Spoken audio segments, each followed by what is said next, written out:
And now we have someone that you will recognise. Over the past 3 years in Glasgow Green, UK Column has given great support to the movement. And one of the Scottish elements of the UK Column media organisation is David Scott, and I would like you to give him a great welcome.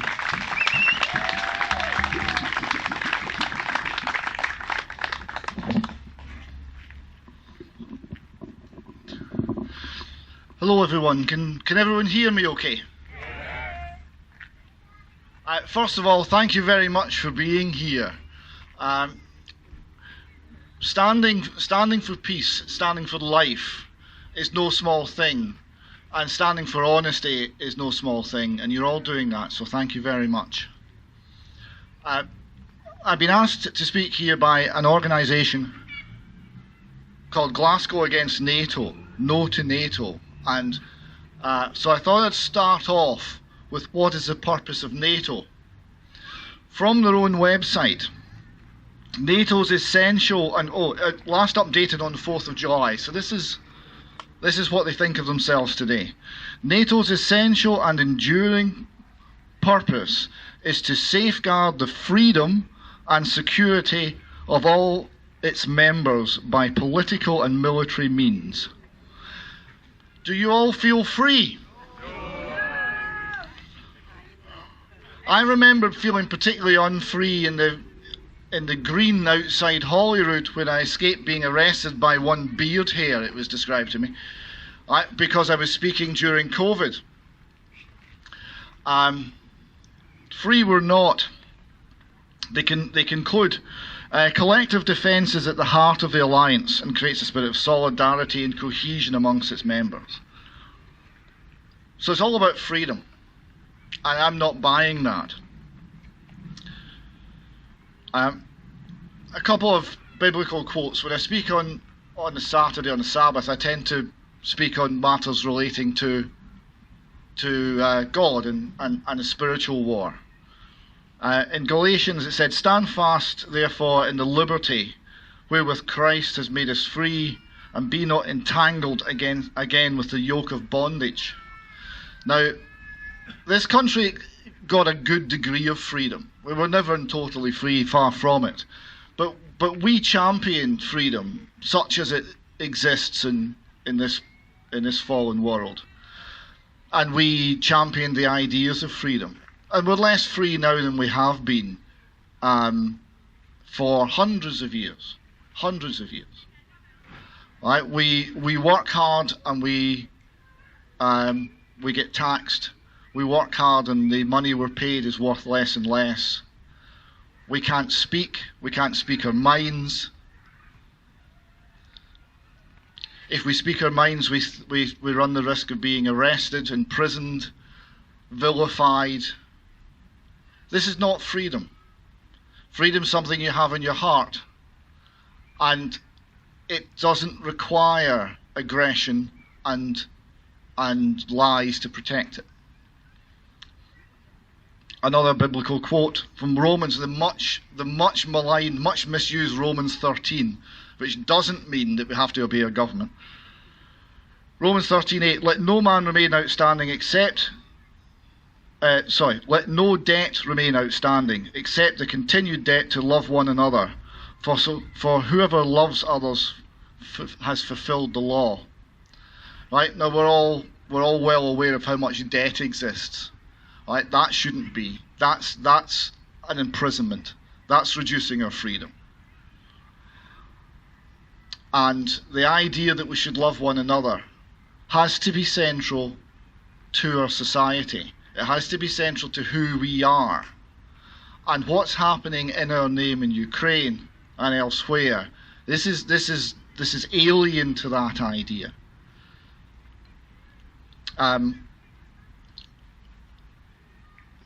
And finally, on the subject of freedom from the Bible, John 8:32, and you will know the truth, and the truth will set you free. So I've got a little bit of truth to lay on you today. This is from WikiLeaks, and while we're on the subject, God bless Julian Assange and protect him.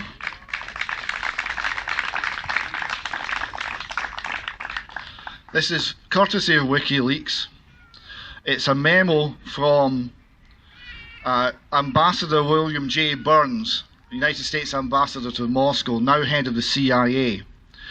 It's to the Joint Chiefs of Staff. And the summary reads as following.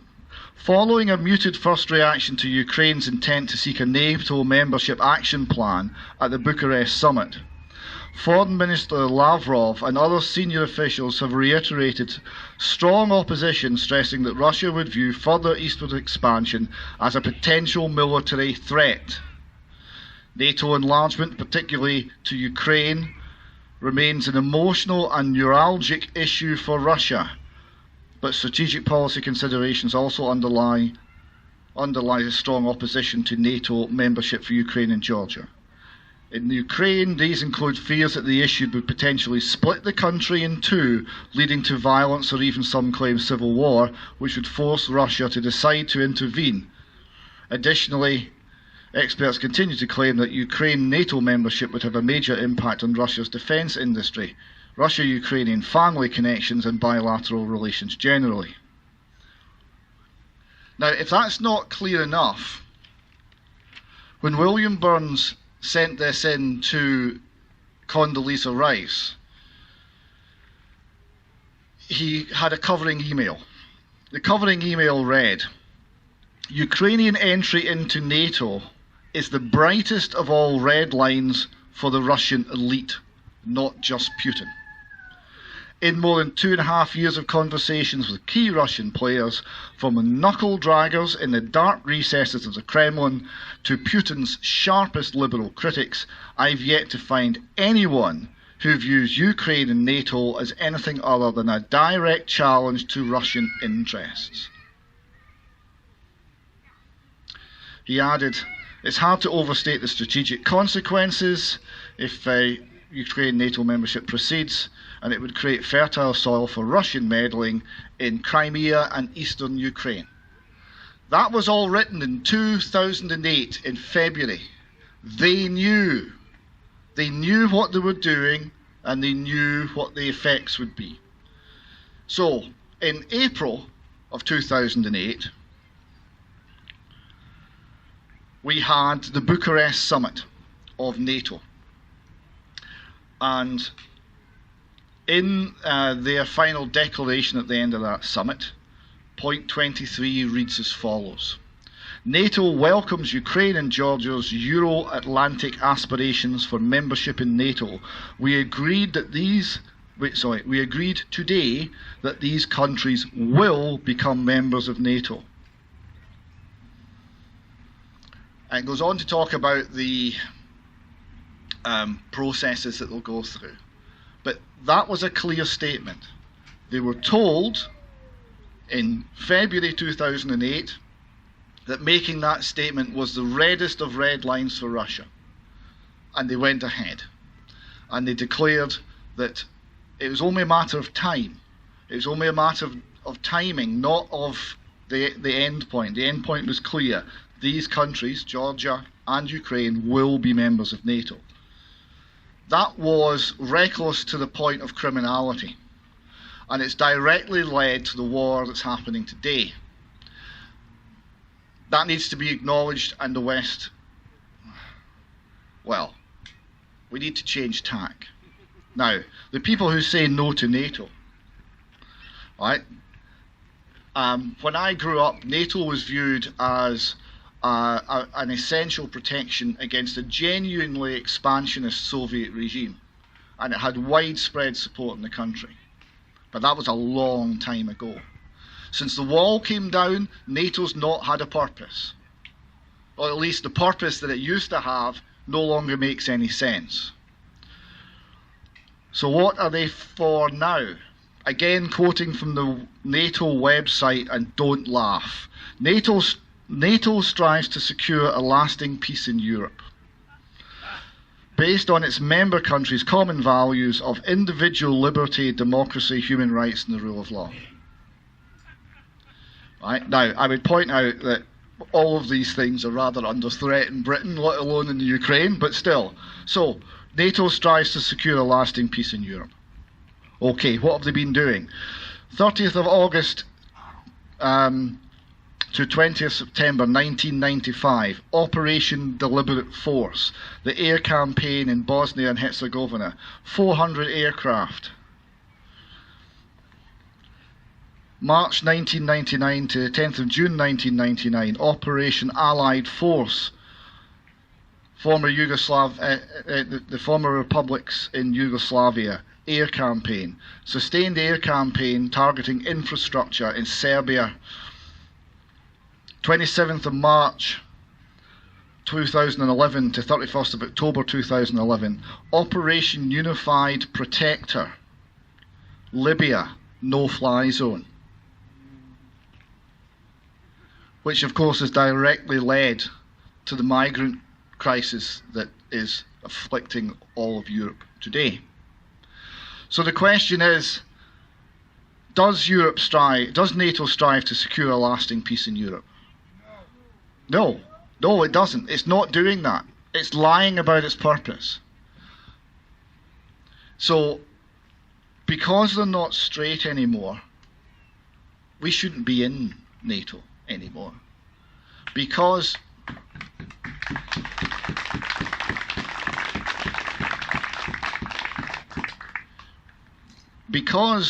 when we join an organisation like this, we actually give up a good deal of sovereignty. We give up a good deal of independence. And although the black and white is still that we have a right to choose, choices have been made for the country that are based on other people's perceptions, as based on the grand game. It's based on what happens around secret conference tables around the world. It's not based on what the people of the country want. It's not even based on what the leadership, if it can even be given that name, of the country wants. We've surrendered our independence of action to be part of NATO. I think more than we really understand. And it's time to leave. It's time to say enough. It's not worth what we're giving up to be part of it. And if leaving means we spend more on defence so we can defend our own shores, okay. But it would mean freedom. It would mean the very thing that this country was meant to be built upon,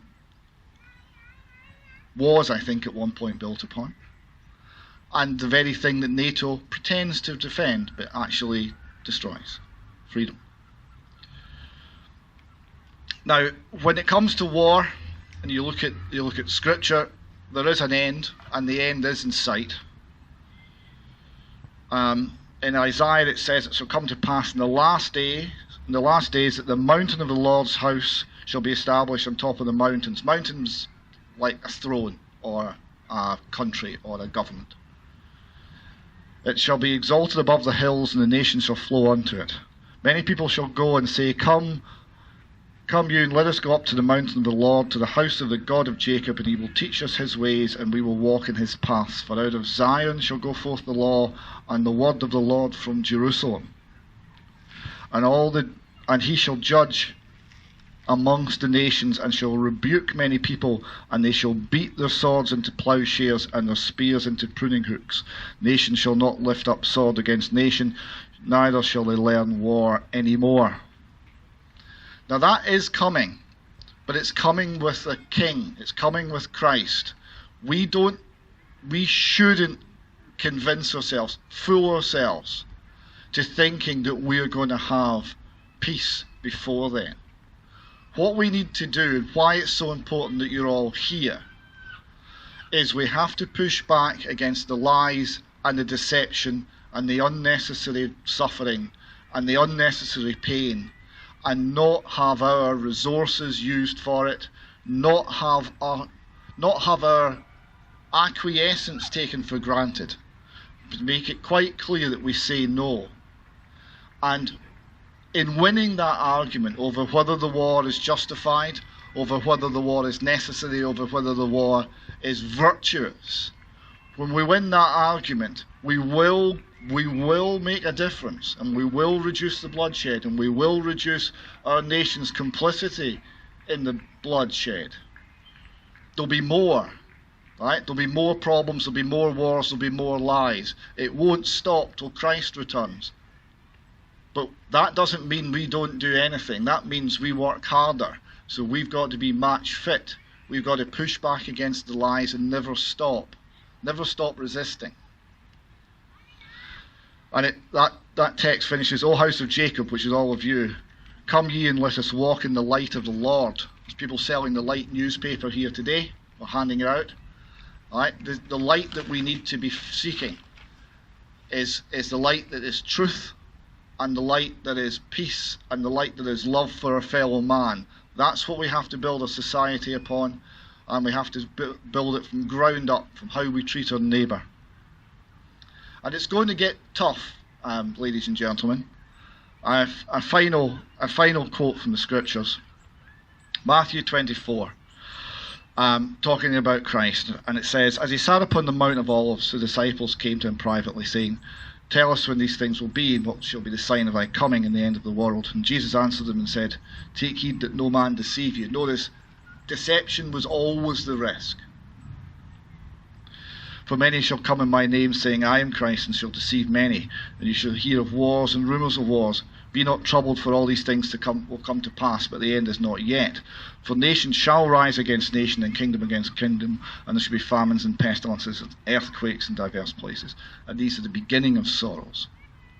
So it is going to be tough, ladies and gentlemen. And they shall deliver you up to be afflicted, and shall kill you, and you shall be hated of all nations for my name's sake. That's what's called the tribulation. So to be standing for truth will be dangerous.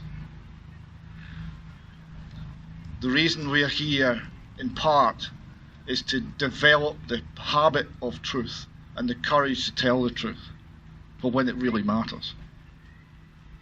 And false prophets shall arise and deceive many. I don't know why I think of Tony Blair when I read that line, but still. And because iniquity shall abound, the love of many shall wax cold. But he that shall endure to the end, the same shall be saved. And this gospel of the kingdom shall be preached in all the world for a witness unto all nations, and then shall the end come. And that's referring to two witnesses that are yet to take the scene on this world. And what I want to leave you with, ladies and gentlemen, is that what's ahead is going to be rough. And what the challenge that faces us is to hold to the truth, to not betray one another, but to love one another. And to never tire of telling the truth, never be afraid of telling the truth. It's relatively easy now, it's going to get harder. And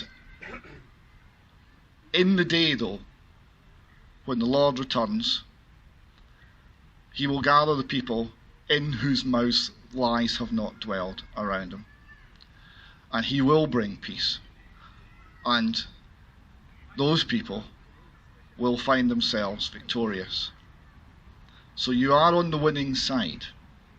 It's going to be a long, hard battle, but the victory is already assured. So have confidence. Speak boldly, speak truthfully, and never give up. Thank you very much, ladies and gentlemen.